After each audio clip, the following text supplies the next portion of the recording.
Hello friends, स्वागत है आपका अपने चैनल यूपीएस स्टडी पॉइंट में एक बार फिर से। तो दोस्तों, कल आप लोगों का एग्ज़ाम है मैकेनिक ऑफ सॉलिड का। जितने भी स्टूडेंट हैं पॉलीटेक्निक थर्ड सेमेस्टर में हैं और आपकी ब्रांच है मैकेनिकल इंजीनियरिंग, तो दोस्तों आप लोगों के लिए कुछ इंपॉर्टेंट क्वेश्चन लेके आया हूँ।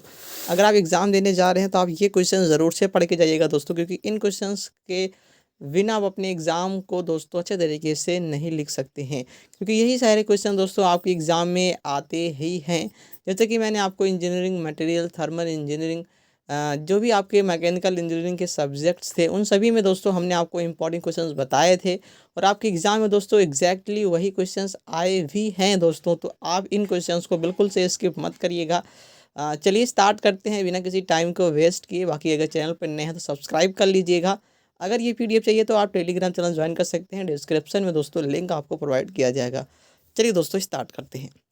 तो दोस्तों, जो सबसे ज़्यादा बार रिपीट हुआ क्वेश्चन है, जो कि पहला क्वेश्चन ही है हमारा, कि भैया माइल्ड स्टील या फिर मृदु इस्पात के लिए तनन परीक्षण में प्रतिबल विकृति आरेख खींचिए एवं इनके विभिन्न बिंदुओं को दर्शाइए और उनकी परिभाषाएं भी लिखिए। जैसे कि आप सभी जानते हैं दोस्तों, एक इस तरीके का प्रतिबल और विकृति जो कि आरेख होता है दोस्तों, इस तरीके का एक आरेख होता है यहाँ पर। और यहाँ पर दोस्तों हर एक पॉइंट, एक एक पॉइंट दोस्तों दिया रहता है, जिसमें आप लोगों को elasticity, plasticity, yield strength, maximum yield, ये सारी चीज़ें दोस्तों आपको दर्शानी होती हैं। स्ट्रेस, सारी चीज़ें इसमें दोस्तों आपको दर्शानी होती हैं और इसकी परिभाषाएं भी दोस्तों आपको लिखनी है। तो यही आपको दोस्तों करना है। अगला जो क्वेश्चन दोस्तों वो है कि प्रतिबल तथा विकृति क्या होते हैं, वर्णन कीजिए। अब जब वर्णन के बारे में बात कर देता है दोस्तों, तो आप लोगों को प्रतिबल के सभी प्रकारों को भी लिखना पड़ेगा, विकृति के भी प्रकारों को भी लिखना पड़ेगा दोस्तों। तो ये सारी चीज़ें आप लिखेंगे।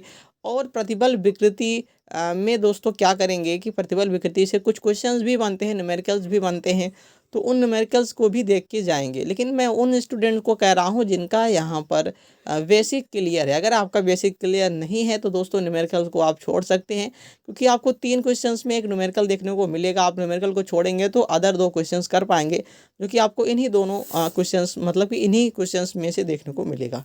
अगला दोस्तों आपका है परिभ्रमण त्रिज्या, जिसे हम बोलते हैं दोस्तों रेडियस ऑफ जायरेशन, को विस्तार में बताइए। विस्तार में बताने का मतलब यही है कि आपको इसका पूरी तरीके से फार्मूला वगैरह लिख के दोस्तों आपको इसको बताना पड़ेगा।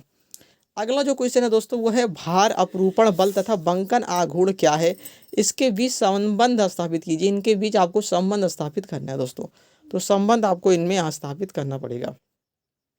अगला दोस्तों जो कि सबसे ज़्यादा आपसे पूछा ही जाएगा, बीम क्या है दोस्तों, धरन जिसे बोलते हैं हिंदी में, और इनके विभिन्न प्रकारों का वर्णन कीजिए। कौन कौन सी बीम होती हैं, आप सभी जानते हैं दोस्तों कौन कौन सी बीम होती हैं। कैंटिलीवर बीम, इसी तरीके के जितनी भी ओवर हैंगिंग बीम, जो भी बीम्स होती हैं दोस्तों, सारी बीम्स को अच्छे तरीके से पढ़ लेना है। उसके बाद उनको यहाँ पर अच्छे तरीके से वर्णन कर देना है। अगला है दोस्तों SFD BMD, आप सभी जानते हैं, शेयर फोर्स डायग्राम और बेंडिंग मोमेंट डायग्राम। ये क्या होता है SFD BMD, और इनके विभिन्न मानों को बताइए। मतलब कि ये यहाँ पर पॉइंट लोड के लिए किस प्रकार से बनते हैं, इस तरीके का यहाँ पर विभिन्न प्रकार के लोडों के लिए, मतलब विभिन्न प्रकार के भारों के लिए ये किस प्रकार से बनते हैं दोस्तों। SFD में कौन सी आकृति बनती है, BMD में कौन सी आकृति बनती है, ये सारी चीज़ें आपको पता होनी चाहिए। और दोस्तों एक क्वेश्चन और भी है कि भैया आपको SFD BMD निकालने के लिए भी देगा, एक आपको क्वेश्चन दे देता है, उसमें आपको पॉइंट लोड दे देता है, ये सारी चीज़ें आपको दे देता है, UDL दे देता है। तो उसमें आप लोगों को दोस्तों SFD BMD बनाना पड़ता है मान निकाल के। तो ये क्वेश्चन भी आप पढ़ लीजिएगा। ये उन्हीं स्टूडेंट के लिए होगा जो बेसिक क्लियर किए हुए हैं। बाकी अगर आप बेसिक नहीं क्लियर किए हैं तो आप यहाँ पर सिर्फ थ्योरेटिकल ही पढ़िए दोस्तों, न्यूमेरिकल्स पर आप ज़्यादा ध्यान मत दीजिए।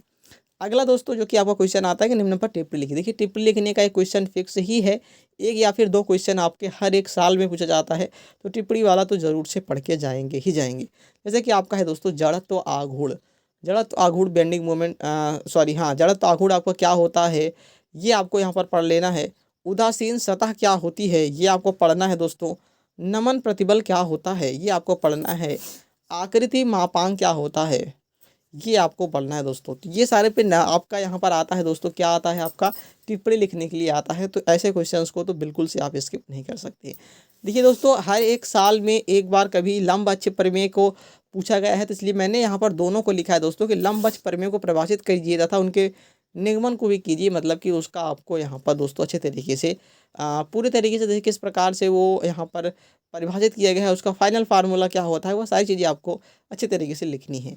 इसी तरीके से दोस्तों कई किसी ईयर समांतर अक्ष परिमेय को भी पूछ लेता है, तो दोस्तों समांतर अक्ष परिमेय को भी आप लिखेंगे। तो समांतर अक्ष परिमेय क्या है, उसकी यहाँ पर क्या फार्मूला होती है, कैसे उसको निगमित किया जाता है, ये सारी चीज़ें आप यहाँ पर डेरिवेशन अच्छे तरीके से देख लेंगे। क्योंकि अगर आप डेरिवेशन करते हुए लिखेंगे दोस्तों, तो आपके पूरे मार्क्स आपको मिलेंगे, 5 में 5 मार्क्स आपको दोस्तों मिलेंगे। अगला है दोस्तों विकृति ऊर्जा। ये बहुत ही ज़्यादा इंपॉर्टेंट है दोस्तों, ये हर एक बार पूछा गया है। तो विकृति ऊर्जा क्या है, उनके विभिन्न मान क्या होते हैं, हर एक आकृति के लिए दोस्तों इनके एक मान होते हैं स्पेसिफिक, तो वो सारे मान आप यहाँ पर पढ़ लेंगे। 3 से 4 ही अगर आप याद कर लेंगे दोस्तों, तब भी आपके लिए मोर देन इनफ है। आगे दोस्तों देखते हैं, आगे जो कि है कि निम्न पर टिप्पणी लिखी थी। जो कि पहला है कि शुद्ध मरोड़ क्या है, मरोड़ दृढ़ता क्या है, ध्रुवीय जड़ता आघूर्ण क्या है, या फिर यहाँ पर अपरूपण बल सॉरी यहाँ पर यही है टिप्पणी वाले में, ये तो अलग क्वेश्चन हो गया दोस्तों। तो निम्न पर टिप्पणी लिखी वाले क्वेश्चन में दोस्तों शुद्ध मरोड़, मरोड़ दृढ़ता और ध्रुवीय जड़ता आघूर्ण, इन सभी को दोस्तों पढ़ेंगे। ज़्यादा बड़ा यहाँ पर इसका जो है दोस्तों परिभाषाएं नहीं होती हैं, बहुत ही छोटी परिभाषाएं होती हैं। एक बार भी अगर आप पढ़ लेंगे दोस्तों याद हो जाएंगी। आगे दोस्तों देखते हैं जो कि है कि अपरूपण बल एवं अपरूपण बल सिद्धांत क्या है। अपरूपण बल का सिद्धांत क्या है दोस्तों, ये आपको पढ़ के जाना है। अपरूपण बल क्या होता है, उसका सिद्धांत क्या है, प्रिंसिपल क्या है उसका, ये सारी चीज़ें आप यहाँ पर पढ़ेंगे। अगला है कि विक्षेपण की दृढ़ता के लिए मुख्य प्रतिबल एवं पूर्व प्रतिबल तथा कार्यकारी प्रतिबल को व्यक्त कीजिए। देखिए विक्षेपण की दृढ़ता के लिए क्वेश्चन ये आता ही आता है दोस्तों, तो ये क्वेश्चंस भी आप ज़रूर से पढ़ के जाएंगे। तो ज़्यादा क्वेश्चंस मैंने पिक नहीं किए दोस्तों, कुछ सेलेक्टेड क्वेश्चन ही किए हैं, क्योंकि आप सभी को तैयार करके कल ही एग्ज़ाम देना है। तो ज़्यादा क्वेश्चंस होने से आपके दिमाग पे प्रेशर ही रहेगा। अगर इतनी क्वेश्चंस तैयार कर लेते हैं दोस्तों, बैक 100% नहीं आएगी, ये मैं गारंटी के साथ बोल सकता हूँ। तो ज़रूर से तैयार करिए और ये सारी क्वेश्चंस आपको मिल जाएंगे। हमारे टेलीग्राम चैनल पर आपको इसका एक PDF मिल जाएगा, और इसके साथ साथ इसी सब्जेक्ट का दोस्तों नोट्स भी मिल जाएगा, जहाँ पर आप ये सारे क्वेश्चंस को वहाँ से देख सकते हैं। तो जल्दी से जाइए टेलीग्राम चैनल ज्वाइन करिए, और दोस्तों के साथ भी शेयर जरूर से कर दीजिएगा ये वीडियो, क्योंकि आप एग्ज़ाम दे रहे हो तो आपके साथ आपका फ्रेंड भी एग्ज़ाम दे रहा है, तो उसको भी ज़रूर से दोस्तों बेनिफिट्स मिलना ही चाहिए। चलिए दोस्तों, अगर आपको वीडियो पसंद आए तो वीडियो को लाइक कर देंगे, चैनल पर नया सब्सक्राइब जरूर से कर लेंगे। मिलेंगे दोस्तों नेक्स्ट वीडियो में, तब तक के लिए जय हिंद, वंदे मातरम।